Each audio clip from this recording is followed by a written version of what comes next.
Mga brothers, ngayong episode pag-uusapan natin ang top 5 adventure scooter na merong presyo na below 150,000 pesos. Pero bago tayo magpatuloy mga brothers on the wheel sa mga naisuportahan ng ating YouTube channel at Facebook page, baka pwede nyo naman i-like ang ating episode.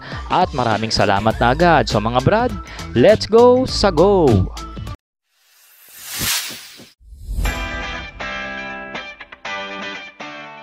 Mga brothers, available na sa Shopee ang ating riding jersey at iba pang mga riding gears na ginagamit natin. Nandyan yung link sa gilid ng video. Let's go! Sa go! Una sa ating listahan mga brothers, ang FKN Venture 150 Standard Plus Edition na mayroong presyo na 145,000 pesos. Newly improved na nga ito mga brothers pagdating sa kanyang gulong dahil in-upgrade na ito ng FKM ng spoke wheel na mayroong tubeless at dual sports na goma. Dinagdag pa dyan na in-upgrade na rin ang kanyang TFT display na mas nilakihan pa at mas kita na ngayon. Meron din itong adjustable windscreen at pagdating sa kanyang lighting system, naka-LED na rin ito na magmula sa kanyang projector lamp dyan sa headlight and also sa kanyang taillight. Provision na rin itong lagyan ng top box dahil ang kanyang grab bar is top box ready na rin. Meron din itong maluwag na compartment at nandyan na rin mismo ang kanyang dulo ng air filter o yung tinatawag nilang snorkel system na kung saan hindi basta-basta titirik itong motor na ito kung sakaling ilusong nyo sa baha o kahit pa sa ilog. Alright, naka-keyless entry na rin itong motorsiklong ito at pagdating sa makina, meron itong displacement na 150cc na kayang lumikha ng 6.2 horsepower at umaarangkada ng 14.6 Nm of torque. Siyempre pa, naka-fuel injected na rin ito, 4 ang valvula na naka-liquid cooled. 9.3 liters naman ang kanyang tank capacity at kayang kumonsumo ng 40 km per liter. Pagdating naman sa dimension mga brothers, meron itong total weight na 140 kg at ang kanyang seat height ay tumataas ng 790 mm habang meron itong ground clearance na merong taas na 165 mm.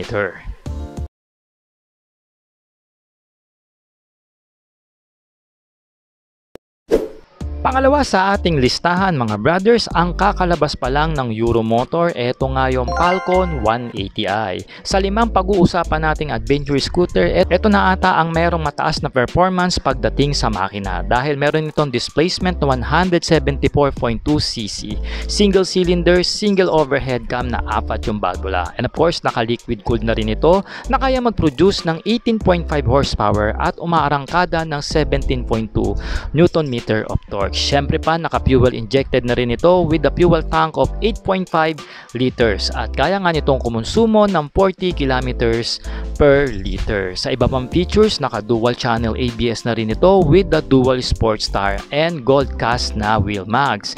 Meron itong telescopic fork sa harapan at naka-debaso naman ang shock nito sa likuran. All LED lights na nga rin ang lighting system nito na merong mapormang headlight and also ang kanyang taillight. Digital meter na rin ang ating panel dito mga brothers with the keyless entry and USB charging port. Ang kagandahan, naka-camelback aftermarket na rin ang kanyang seat setup. Pagdating naman sa dimension, meron itong 780 mm na seat height habang meron itong ground clearance na 140 mm. Pagdating naman sa kanyang bigat, meron itong dry weight na 136 kg.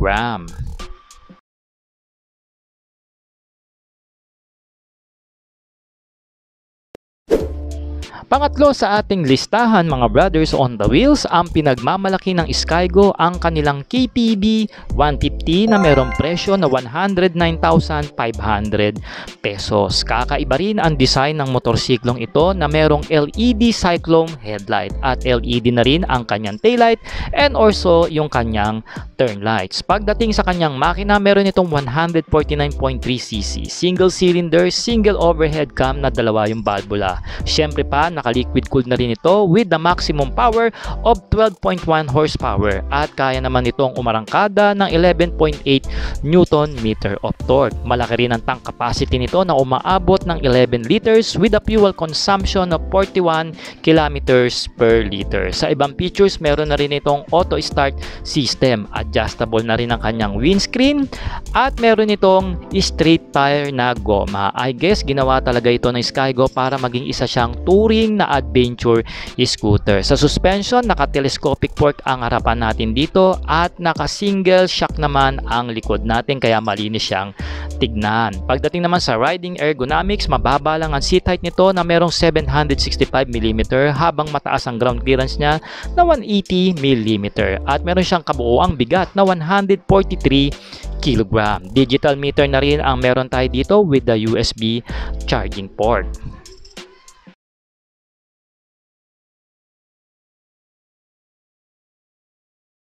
Mga Brad, sale ngayon sa Lazada na up to 80% tapos may free shipping pa. Baka gusto mo mag-shopping ng motorcycle parts and gear. Link mo na yung link sa description ng video at comment section. Let's go sa go! Pang-apat sa ating listahan mga brothers, ang first ever adventure scooter ng Rusi. Ito nga yung Adventure X 150i na merong presyo na 110,000 pesos. Mabenta nga rin ang scooter na ito dahil sa pagiging rugged look at pagkakaroon nito ng dual sports na goma. Meron itong makina na 149.3cc, single cylinder, single overhead cam na 4 rin yung kanyang valvula at kayang lumikha ng 14.6 horsepower and 14 Newton meter of torque. Syempre pa, naka-liquid cooled na rin ito with a fuel tank capacity of 11 liters. At ayon nga kay Rusi, kaya nitong kumonsumo ng 40 kilometers per liter. Naka-disc brake na rin ang harap at likod ng gulong at meron na rin itong features na combination braking system. Adjustable ang ating windscreen dito mga brothers at metal type ang ating foot pads dito pagdating sa ating footrest. All LED lights na nga rin ang ating ilaw dito na magmula sa kanyang masungit na projector headlight and also sa kanyang sporty na taillight. Split type ang ating grab bar dito mga brothers at pagdating naman sa kanyang meter panel, naka-digital meter na rin ito. Meron itong seat height na tumataas ng 795mm at may baba lang ang ground clearance nito na 120mm. Para naman sa kanyang kabuuang bigat, meron itong 142 kg. Ang suspension pala nito mga brothers ay binubuo ng dual shock dito sa likod at conventional telescopic port naman dito sa harapan.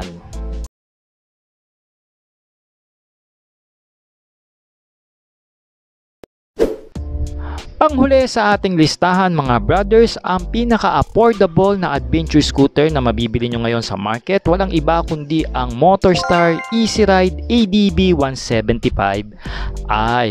May rugged look din ito na body design mga brothers sa pagiging adventure dahil meron din siyang dual sports na gulong. Features pa sa motor, pagkakaroon nito ng disc brake sa harap at sa likod na bahagi ng gulong at meron na rin niyang combination braking system. Sa suspension, naka-telescopic port tayo dito at debaso naman ang ating rear shock. Provision na rin lagyan ng top box ang ating grab bar dahil top box ready na rin ito. Naka-TFT display na rin ang kanyang meter panel mga brothers with the USB charging port na rin.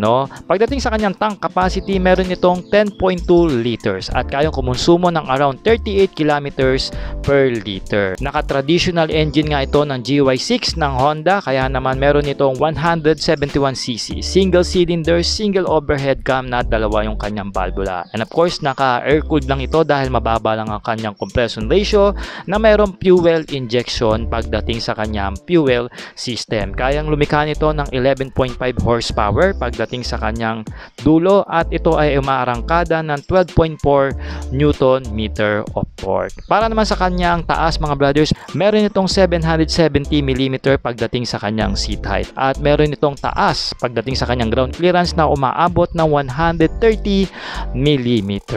Alright. Non-adjustable ang ating windscreen dito at pagdating sa kanyang lighting system, naka-projector lamp ang kanyang headlight at naka-LED na rin ang kanyang taillight.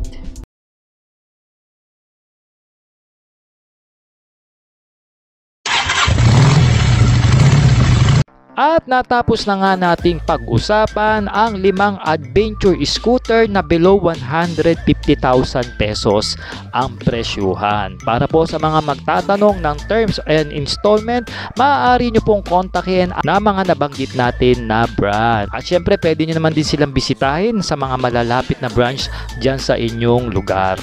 Mga brad, i-comment nyo naman kung anong adventure scooter ang nagustuhan nyo dito sa ating episode. At syempre comment nyo na rin kung saan ang inyong location para alam ko kung saan nakakarating ang ating video. At huwag niyo pong kakalimutan mag-subscribe sa ating YouTube channel at mag-follow naman sa ating Facebook page para sa mga susunod pa natin na ilalabas na mga vlog episode. So mga brad, ako po si Art. Maraming salamat sa pagsama nyo. Until next time, ride safe and cheers! Every flavor, every taste, gonna take it, let's cook it, shake it, bake it. Every flavor, every taste, gonna take it, cook it.